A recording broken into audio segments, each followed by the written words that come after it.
Good morning friends, তোমরা সবাই কেমন আছো? আশা করি তোমরা সবাই ভালো আছো। আমিও ভালো আছি। সকাল সকাল উঠে দেখো এখানে চা নিয়ে বসে পড়েছি। তারপর যেহেতু আজ আমি আমার মামার বাড়ি মাসির বাড়ি এক জায়গাতেই আছে, আর আমি দেখো এখানে মামার বাড়িতে গিয়ে আজকে সকাল সকাল মামি কি সুন্দর করে বিপত্তারিণী পূজা দিয়েছেন, নিজে হাতে এত সুন্দর করে প্রিপারেশন করেছেন, কি সুন্দর করে সব কিছু আয়োজন করেছেন, খুব ভালো লাগছিল। তারপর গিয়ে আমি এখানে আজ যেহেতু ছিল মঙ্গলবার, হনুমান চালিসা পড়ে দেখো এখানে বিপত্তারিণী পূজার প্রসাদ দিয়েছেন আমাকে উনি।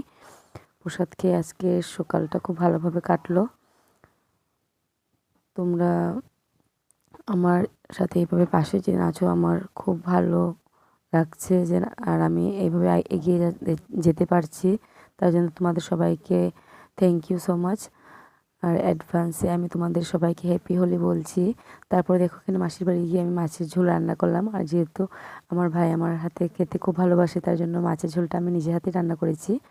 তারপর সন্ধ্যের সময় আমরা সবাই মিলে কিছু সময় টিফিন খাওয়া দাওয়া করে অনেক কিছু ফুর্তি করলাম।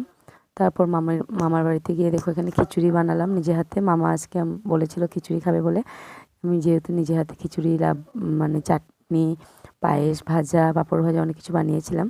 তারপর ভাই আমার জন্য নিয়ে এসেছিল পান, আর আমার মিষ্টি পান খেতে খুব ভালো লাগে। এইভাবে আজকে আমার দিনটা কাটলো। বাই।